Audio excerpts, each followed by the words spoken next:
अस्सलाम वालेकुम my YouTube family, welcome back to my channel. कैसे हैं आप सब? उम्मीद है कि सब ठीक ठाक होंगे, हर खैरियत से होंगे।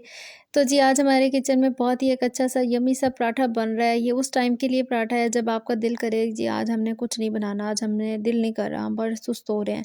तो जी सर्दियों में मोस्टली ऐसे दिल कर रहा होता है ना, कभी-कभी बहुत सुस्ती हो रही होती है, कुछ बनाने को दिल नहीं कर रहा होता। तो जी बस ये उसी टाइम के लिए एक रेसिपी मैंने बनाई। मेरा भी ऐसे दिल नहीं कर रहा था कुछ बनाने को। तो ये पराठा जी मैंने जब बनाया तो मैंने सोचा मैं अपनी फैमिली के साथ भी शेयर करती हूँ। तो चलें जी हम आपको बताते हैं हमने कैसे बनाया। तो जी यहाँ पे जी मैंने एक प्याज़ ले लिया मीडियम साइज़ का, थोड़ा-सा धनिया लिया और मैंने ली हरी मिर्चें और साथ ही साथ जी मैंने यहाँ पे धनिया, पुदीने और लहसुन का एक बहुत ही यम्मी सा रायता तैयार कर लिया था। तो जी चलें जी यहाँ पे हम अपनी रेसिपी स्टार्ट करते हैं। तो चलें लेट्स स्टार्ट। तो जी यहाँ पे क्या किया जी मैंने यहाँ पे बना लिया था रायता। रायते के लिए जी मैंने धनिया, पुदीना और जी लहसुन ऐड किया। थोड़ा-सा जी मैंने ज़ीरा ऐड किया, उसको मैंने पीस लिया और साथ ही जी मैंने गाढ़ा सा दही लिया 4 चम्मच, वो मैंने इसमें ऐड कर दिया। तो आपको पता होगा जी पराठों के साथ ना गाढ़ा-गाढ़ा सा दही थिक-थिक सा अच्छा लगता है, ताकि ना जी वो जो रायता है ना हमारी बाइट के ऊपर स्टे करे। तो जो हम चावलों के साथ मोस्टली रायता बनाते हैं वो थोड़ा रनी होता है, लेकिन ये वाला जो रायता होता है ये ना इसी तरह का अच्छा लगता है। तो जी आटा जो है मैंने आधा घंटा पहले गूँध के रख दिया था। 1.5 कप आटा लिया था, उसमें जी 1 चुटकी मैंने अजवाइन डाली थी, 1 चुटकी मैंने ज़ीरा डाला था, थोड़ा-सा जी नमक ऐड किया था और घी 1 चम्मच ऐड करके मैंने ये वाला आटा गूँध के तो इसको मैंने जी रेस्ट के लिए 30 मिनट के लिए छोड़ दिया था। आटा हमारा बिल्कुल सही हो गया था, सॉफ्ट था, जिस तरह का हम आम गूँधते हैं घरों में वैसे ही आटा है। ना बहुत सख्त है, ना नरम है। तो यहाँ पे जी मैंने एक मीडियम साइज़ का पेड़ा बना लिया था।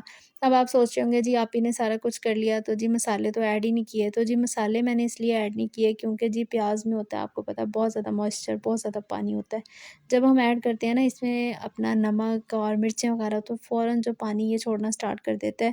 तो जी ये ट्रबल हो जाता है, हमारे पराठे नहीं ठीक से बनते। इस वाले पराठों में बस यही एक पॉइंट है जो आपने ध्यान में रखना है कि मिर्च मसाले जो है ना एंड टाइम पे डालने हैं, ठीक है ना?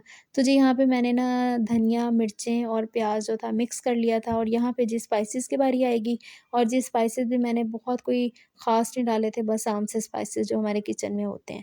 इसमें जी मैंने लिया नमक, गरम मसाला पाउडर, भुना कुटा धनिया, ज़ीरा, कुटी हुई लाल मिर्चें, लाल मिर्च का पाउडर और जी हल्दी।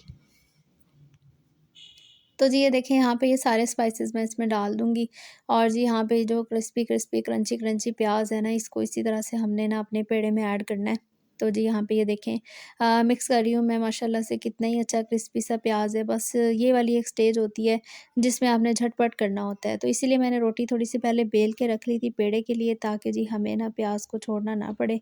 मसाला लगाने के बाद तो जी यहाँ पे ये सारी मिक्सिंग हो गई है, तो अब हम करेंगे पराठे की तैयारी। तो जी जो पेड़े हैं ना ये 2 तरह के पराठे बनते हैं। एक तो जी 2 रोटी बना लें, 2 रोटियों के दरमियान में फिलिंग डाल लें, वो एक आम सा कॉमन सा है। उसमें ये होता है जी पराठा वो भी बहुत अच्छा बनता है, लेकिन उससे ये होता है जो किनारे होते हैं ना वो फीके रह जाते हैं ना, वहाँ तक फिलिंग नहीं जाती है। तो जी ये जो पोटली वाला पराठा मैं बनाऊँगी, जो पोटली वाला पराठा है ना ये इक्वली हर तरफ ना टेस्ट चला जाता है, कोई किनारा भी नहीं खाली रहता है। तो जी यहाँ पे ये भी बहुत ईज़ी है, कोई इतना मुश्किल नहीं है। तो यहाँ पे जी मैंने देखें थोड़ा-सा उसको पेड़े को फैला लिया था और तो अब जी मैं यहाँ पे फिलिंग ऐड करूँगी। फिलिंग आपने थोड़ी भर के ही डालनी है क्योंकि ये सिर्फ़ प्याज़ और मिर्चें वग़ैरह हैं ताकि जी बहुत अच्छा-सा ना टेस्ट आए। तो ये देखें जी यहाँ पे मैं रख रही हूँ फिलिंग रख रही हूँ, अब जी मैं यहाँ पे पेड़ा बनाऊँगी। तो कोई मुश्किल नहीं है जी, इस तरह से आपने एक थोड़ा-थोड़ा उठाना है, उसको इकट्ठा करता जाना है और जी साथ-साथ इसकी एक पोटली सी बना लेनी है। तो जी प्याज़ ज़ाहिर बात है बहुत ही सख्त है, क्रिस्पी सा है तो थोड़ा अंदर की तरफ दब नहीं रहा था। तो लेकिन ये है कि आहिस्ता-आहिस्ता आप ना स्लोली-स्लोली करें तो इंशाल्लाह हर चीज़ ही हो जाती होती है, कुछ भी मुश्किल नहीं होता। बस थोड़ा-सा ध्यान से और तहम्मुल से काम करें तो हर चीज़ हमारी बहुत परफेक्टली हो जाती है। तो जी यहाँ पे मैंने ये ना पोटली सी बना ली थी और इसको जी मैंने यहाँ पे इसका मुँह बंद कर दिया था पेड़े का। बस जी हम ना पेड़ों के मुँह बंद कर सकते हैं, लोगों के नहीं। तो जी छोड़ें इन बातों को। तो जी यहाँ पे हमारा पेड़ा माशाल्लाह से डन हो गया था। ये जो फिलिंग मैंने बनाई थी ना तो जी ये फिलिंग मैंने बनाई थी 3 पराठों की। तो अगर आपने इसको डबल करना है तो जी आप इसको डबल कर लें, जिस तरह 2 प्याज़ कर लें, थोड़ा धनिया बढ़ा लें। इसी तरह से स्पाइसेस भी आप डबल कर सकते हैं। तो जी ये देखें माशाल्लाह से एक पेड़ा मैंने बना के आपको दिखा दिया, बाकी भी मैंने जी इसी तरह से बना लिए थे। तो जी अब हम बनाएँगे अपना पराठा। तो जो पराठे को मैंने बेल लिया था और उसको मैंने रोटी की शक्ल दे ली थी और यहाँ पे जी हमारा पैन भी गर्म हो गया और जी इसमें मैंने ये डाल दिया पराठा। इसको जी मैं एक साइड से सेक लूँगी, तो जैसे ही कलर थोड़ा चेंज होगा तो मैं इसको जी पलट दूँगी।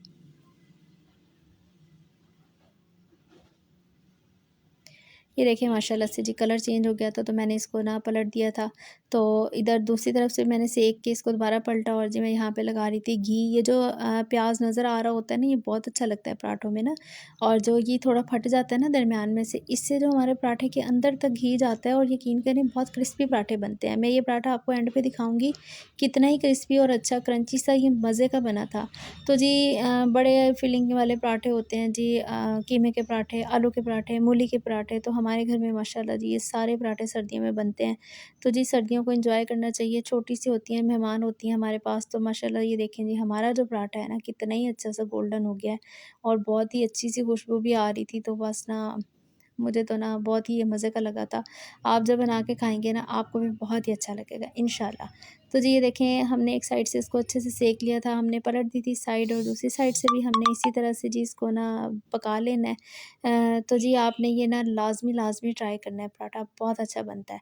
तो जी यहाँ पे ये देखें माशाल्लाह से रायता भी आ गया जी, पराठा भी आ गया। तो मैं अब आपको ये पराठा ना यहाँ पे तोड़ के दिखाऊँगी। ऊपर से कितना क्रिस्पी और अंदर से देखें कितना ही जूसी है ना, क्योंकि जो प्याज़ का पानी था ना वो देखिए अंदर ही रह गया ना, उसके सारे जो स्पाइसेस थे वो हमारे पराठे में सारे आ गए और देखें यहाँ पे कितना ही माशाल्लाह अच्छा लग रहा है ना, कितना लच्छे वाला और कितना ना अच्छा-सा है। और ये इतना यहाँ पे गरम था मुझसे टूट नहीं रहा था, लेकिन मैं आपको दिखाने के लिए तोड़ रही थी कि देखें फ्रेश कितना ही अच्छा बना है और अंदर से फिलिंग देखें माशाल्लाह पूरे पराठे में इक्वली स्प्रेड हुई हुई है। तो बस जी आपने ये लाज़मी ट्राई करना है, मुझे पूरी उम्मीद है कि आपको बहुत अच्छा लगेगा। और बस इसी तरह जी मैं कोशिश करती रहूँगी, आपके लिए अच्छी-अच्छी रेसिपीज़ लेके आऊँगी, तो आपने मेरे साथ जुड़े रहना है, ठीक है ना? आपने मेरे चैनल को भी सब्सक्राइब करना है, मेरी वीडियोज़ को लाइक भी और शेयर भी करना है, बेल आइकन को भी प्रेस करना है, ताकि जी मेरी वीडियो का जो नोटिफ़िकेशन है सबसे पहले आपको मिले। तो जी अपनी दुआओं में भी याद रखना है और इंशाल्लाह मैं आपके लिए बहुत मेहनत करूँगी। तो जी ये देखें यहाँ पे जी बन गए हमारे पराठे और आप लाज़मी ये ट्राई करिएगा, मुझे पूरी उम्मीद है कि आपको बहुत अच्छे लगेंगे। तो जी इंशाल्लाह फिर मैं अगली वीडियो में आपके साथ मिलूँगी, तब तक के लिए अल्लाह हाफ़िज़।